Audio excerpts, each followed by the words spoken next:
Hola a todos, ¿cómo están? Bienvenidos a un nuevo episodio de este podcast, acá con otra psicóloga más, de todas las que han pasado por acá, además de los otros profesionales que han pasado por acá. Antes de presentar un poco más a Elizabeth, la que nos acompaña el día de hoy, siempre iniciamos más que presentándonos como a qué nos dedicamos en temas de profesional, lo que decimos, quién, quiénes somos, quién es Elizabeth García. Para mí es una pregunta un poquito compleja o salida, la forma como lo veo, porque pienso que simplemente soy un ser, energía, que soy un ser que se interesa por encontrar como esa coherencia y ese lugar entre su ser y el hacer. De su ser y el hacer. ¿Cómo ha sido ese crecimiento tuyo ¿En qué entre nivel se va? entre el ser y el hacer? Porque hoy en día y últimamente, desde los últimos 5 o 10 años, se ha venido reconstruyendo mucho el ser de las personas. Ujú. ¿Cómo podemos tener ese equilibrio entre el ser y el hacer? Bueno, si me lo preguntas respecto a mi vida personal, yo creo que durante muchos años en mi vida, no sé, en la adolescencia, estuve como muy centrada en hacer, en lo que había hacia afuera, en ser vista, quizás, en obtener logros, muy hacia el hacer, ¿sí?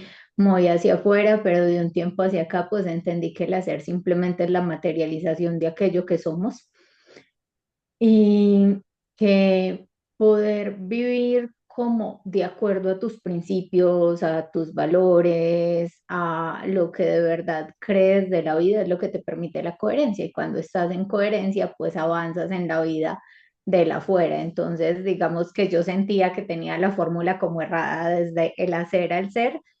Desde el hacer valoraba como lo que era y de hace unos años para acá, simplemente desde hace bastanticos años ya vengo comprendiendo que es desde adentro hacia afuera y creería que la formulita ahí es cuáles son nuestros principios y valores, como qué nos mueve en la vida realmente, qué es lo que creemos acerca de la vida y qué tanto eso está potencializando la vida que deseamos o no.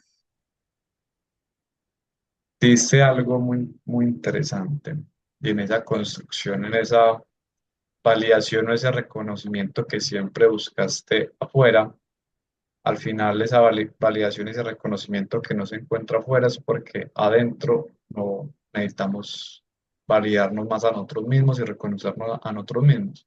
¿Cómo fue esa transición? ¿Cómo llegaste a esa transición? Bueno, después de muchos choques emocionales, yo creo, la verdad, no, no encontrarla afuera, en realidad no era que no la encontrara, pero no me llenaba.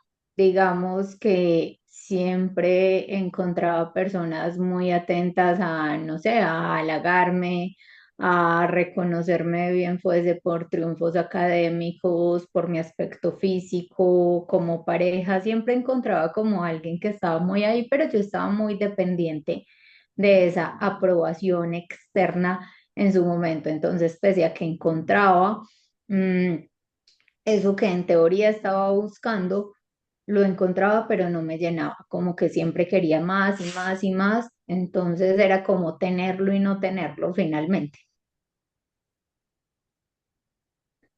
Siempre querías esa autoexigencia, que no está mal, pero a veces es frustrante porque uno quiere más, quiere más, quiere más. Y si no llega a eso, entonces frustrado, vienen los choques emocionales. Digamos que la autoexigencia, el querer hacer siempre lo mejor posible no es negativo, ¿cierto? Pero el exigirte que salga perfecto quizás o el sentir que nunca es suficiente lo que haces, ahí es donde empieza a ser un punto como negativo en la situación o doloroso más bien, ¿sí? Porque es como, hay una frase que me he repetido mucho últimamente y es algo que escuché por allí y es que nunca será suficiente para una mente que está ausente.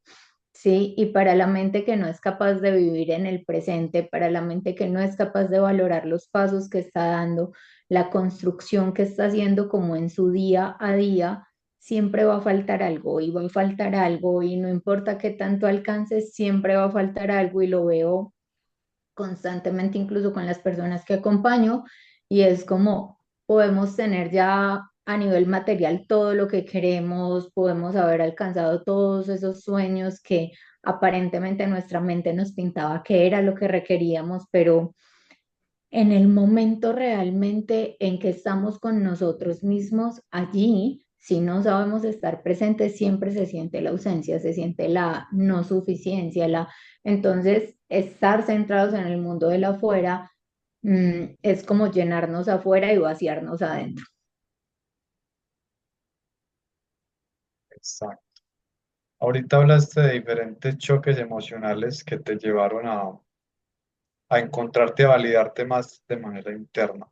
De esos choques, ¿cuáles han sido, digamos, esos choques fuertes que te han llegado a ese proceso más interno de crecimiento personal? Bueno, digamos que más o menos entre los 17 18 años, hace mucho, yo tuve una experiencia profunda de depresión, de no querer vivir más. Sí, y en medio de ese no querer vivir más, pese a que tenía todo lo que quería en ese momento, yo trabajo desde que tengo como 11 años aproximadamente, no un trabajo legalmente, pero pues bueno, como que hacía cosas para conseguir dinero y entonces yo ya me podía comprar como los celulares que quería en su momento, como la ropa que quería, o sea, hacia afuera yo ya tenía la vida que quería, tenía amigos de universidad que siempre me invitaban hacia todos los lugares hacia los que ellos iban, entonces como que tenía la vida aparentemente perfecta, pero estaba muy vacía por dentro porque siempre estaba necesitando hacia afuera, entonces más o menos eso de los 17 18 años, empiezo a sentir deseo de no querer vivir.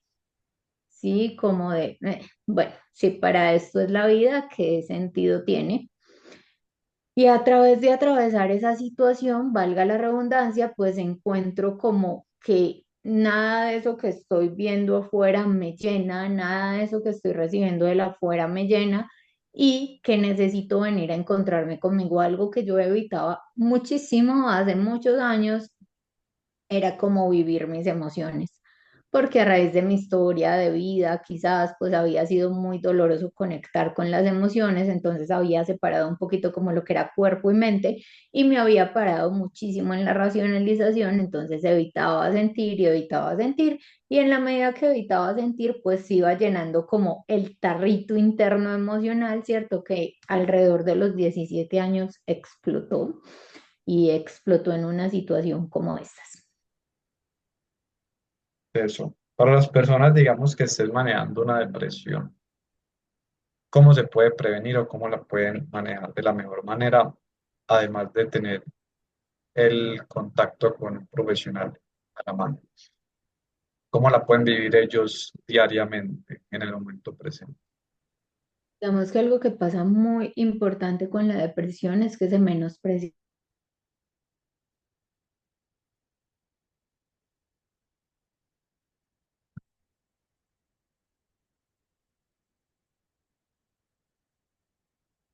Todo. Continúa. Cuando Se no trabó valoramos el como el momento, internet. Se no trabó te como el preocupes. internet un momento y yo me quedé como viendo. Pero Cuando estábamos, cuando no valoramos el momento, que las personas menospreciábamos. Cuando no valoramos lo que logramos hacer, entonces, por ejemplo, si para ti pararte de la cama es un reto importante, es algo que te tienes que celebrar en el momento que lo logras hacer. Y mucho de lo que se escucha y de lo que incluso viví en mi momento hace bastantes años fue ese como, pues, ¿cómo me voy a celebrar pararme de la cama si es que la otra gente está trabajando y logrando cosas muy grandes? Entonces es como minimizar precisamente eso que para ti está siendo difícil o complejo en este momento, solo hace que nos metamos más y más en la espiral de depresión, ¿sí?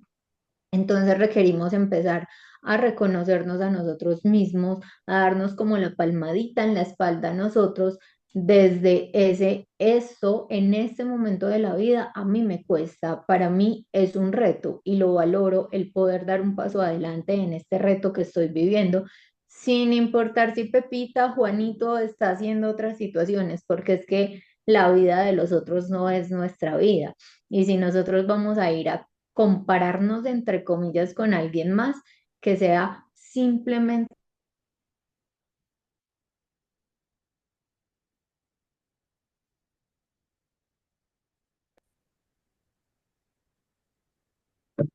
Entonces, hablábamos de que la comparación simplemente, llamémoslo comparación entre comillas, es útil si nos sirve de admiración, ¿cierto? Si nos sirve para decir, wow, esa persona todo como lo que ha logrado, todo lo que está alcanzando. ¿Qué está haciendo yo que yo me puedo permitir también hacer, pero no desde el, ay, es que ella o él han alcanzado esas cosas y yo no, porque entonces ahí empezamos a minimizarnos a nosotros mismos también. Una estrategia también muy importante respecto a la depresión, incluso a la ansiedad o todos estos síntomas y todas estas situaciones que nos ocurren a nivel emocional y mental es poder conectar con las emociones. Muchas veces nos desconectamos porque es tan grande el dolor que ocasiona conectarse con las emociones que preferimos separarnos, pero al separarnos, pues solo estamos haciendo que ese tarrito se llene y cuando se llena es un poquito más complejo empezarlo a limpiar, ¿cierto? Entonces, aunque el dolor del momento pueda ser complejo, interesante, siempre será mejor atenderlo en el momento que está ocurriendo que evitarlo, porque la evitación a la final termina siendo una trampa de nuestra mente. La depresión viene siendo como una falta de acción. La depresión puede venir de muchos lugares en realidad, o sea, hay depresiones endógenas que vienen de desequilibrios bioquímicos, obviamente en el cerebro, ¿cierto? Mm, también hay depresiones que vienen guardadas de mucho rato, hay depresiones que se forman por la historia familiar, por nuestra interpretación de la vida. Entonces, decir solamente que es falta de acción sería reducirlo a algo muy mínimo y restarle importancia realmente a algo tan importante como lo es la depresión, porque muchas veces las personas alrededor nos dicen como, ya, pero es que párate de la cama, ¿no? Y en vez de eso, alentar a la persona a pararse realmente de la cama normalmente, a través de la interpretación de sí misma y del mundo que tiene en ese momento, le hace sentir que es incompetente, que no puede, que si todos los otros lo ven, que si todos los otros lo señalan, es porque hay algún fallo en. Entonces, decir que es una falta de acción, realmente reducirlo a algo muy pequeño. Exacto, es un componente más integral. ¿Qué herramientas te ayudaron a ti para traspasar o transformar esa depresión o ese estado mental? Mm, Lo primero fue que busqué como muchas terapias, la verdad. Me fue difícil en ese momento conectar con un terapeuta porque digamos que muchos se centraban en la parte racional y esa parte yo ya la tenía hiper desarrollada y muy clara, yo ya sabía lo que me pasaba a nivel racional, yo ya había leído todo lo que me sucedía, entonces pues estaba empezando una carrera de psicología en ese momento, entonces pues como que ya me había revisado a nivel de creencias, a nivel de un montón de cosas que no me servía finalmente volverlas a ver en terapia hasta que conecté con alguien que precisamente su trabajo era ir muy a lo emocional, muy al niño interior, muy a la conexión a través del arte, a través del cuerpo, a través de muchas situaciones que pues me ayudaron a volver a reconectar conmigo y fue empezar a validar mis emociones, a reconocerme a mí misma, a aprobarme a mí misma, dejando de buscar eso afuera y permitirme incluso estar en silencio, para poder encontrar eso que yo no quería ver, que no quería escuchar en mi mente, los dolores a los que no les quería hacer frente, pero no es un camino como de me levanté hoy, ya mañana estoy bien, ¿cierto? Que muchas veces como que las personas piensan o pensamos en algún momento de nuestra vida todos que esto es como, ajá, voy al psicólogo, encuentro lo que es y ahí ya está y ya se sanó todo y se transformó todo, ¿no? Realmente nuestra mente pone resistencia, nuestro ego o ese personaje que nosotros creamos a lo largo de nuestra vida intenta que volvamos a la zona conocida, pero pues por eso es importante como tener acompañamiento que nos permita movilizarnos desde ese lugar de la zona conocida hacia una zona desconocida, pero casi siempre mejor, pero que de la forma en que es mostrada por nuestra mente es como que va a pasar mucho peor si nos atrevemos a salirnos de ahí. Exacto, incomodarse, no quedarse en esa zona. Ujú. ¿Qué te llevó a ti, digamos, a conectar? Porque veo atrás que está el libro de María Elena, el cual nos conocimos en un retiro de ella. ¿Qué te llevó a ti o dónde, cómo conociste a ella? ¿En qué momento llegó a tu vida? ¿Llegó en algún momento de algún obstáculo o algo en especial? No. No, con María nos conocimos de una manera completamente diferente, una manera muy linda y muy sincrónica. Digamos que yo ya conocía a alguien cercano a ella, fue ya en conexión conmigo empezar a atraer precisamente ese tipo de personas. Me vuelvo a encontrar con esta persona que ya conocía de una forma súper sincrónica, sacando la perrita a hacer sus necesidades en su momento, como que, ay, yo a esta persona la conozco, pero no hablábamos, no sé, hace 10 9 años, y fue volverle a hablar y ya, simplemente como que me dijera como, ay, háblale a María, ta, y de ahí ya empezó como mi camino de construcción propio y con Marilena que ha movilizado muchas cosas también, pero no nos encontramos a través de un momento de crisis, nos encontramos a través de un momento como de sincronía, llegó en el momento que requería llegar y creo que también cuando yo he estado preparada para recibir este tipo de experiencia. Genial.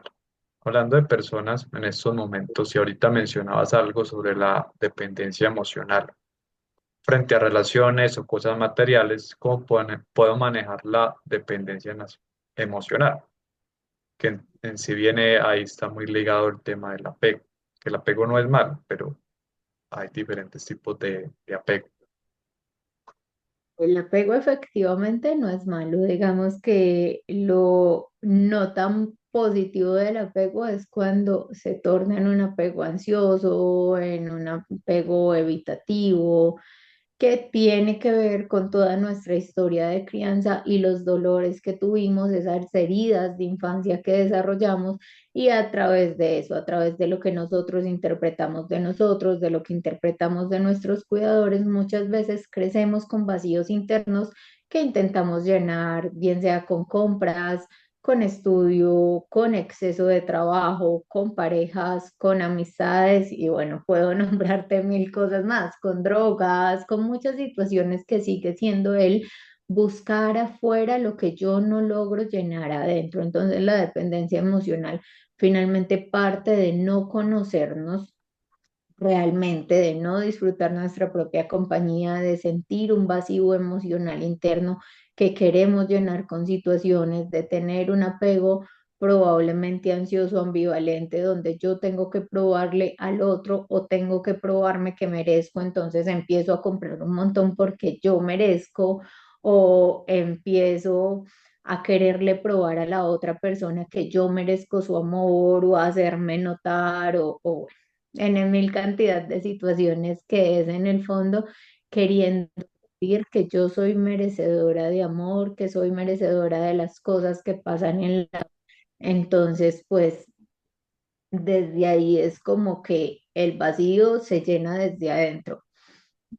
todo lo que podemos hacer desde afuera es ponerle como parchecito, ¿cierto? Y es lo que muchas veces las personas se pasan haciendo. Entonces, nos vamos para la rumba, nos vamos para las compras, la relación de pareja, pero en el momento en que estamos en nuestra propia compañía, es como que no prendamos el televisor, no música todo el tiempo, como que no nos queremos escuchar, porque precisamente estar con nosotros asusta. Entonces es todo un proceso de, ¿y qué tal si vas y te conoces a ti de verdad? ¿Qué tal si vas y ves quién eres? ¿Qué hay dentro de ti, incluyendo tus miedos? Tu luz también es maravillosa, pero tu sombra, todo lo que rechazas, precisamente es la parte de ti que más amor requiere.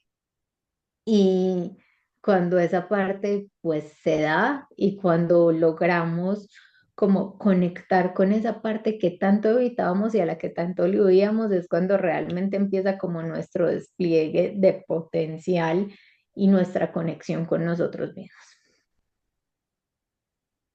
Muy bien. Vámonos un poco al pasado. Sea 5 años, 10 años, puede ser a los 17 años o cuando estabas pequeño. ¿Qué le diría la Elizabeth de hoy a esa niña del pasado o a esa adolescente para transformar todo lo que vivió en ese tiempo?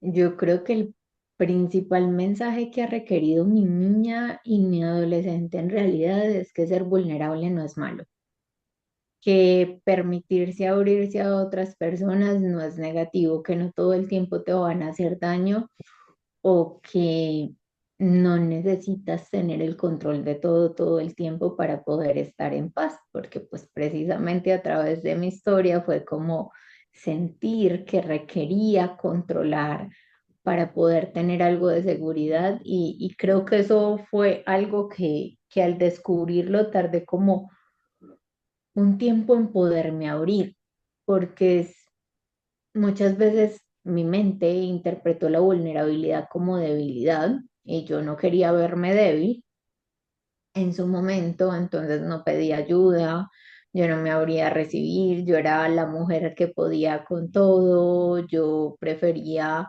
trasnocharme revisando todo yo solita porque me costaba delegar, porque bueno, y obviamente eso me sobrecargó en muchas situaciones de la vida y es ábrete finalmente, sí, vas a encontrar dolor muchas veces, pero muchas otras veces también vas a encontrar alegría y crecimiento. Entonces, la vida está hecha de ambas experiencias, pero si te quedas como en tu fortaleza o en, como yo lo llamo normalmente, en tu armadura y no sales de ahí, siempre vas a estar preparado para ir a la guerra.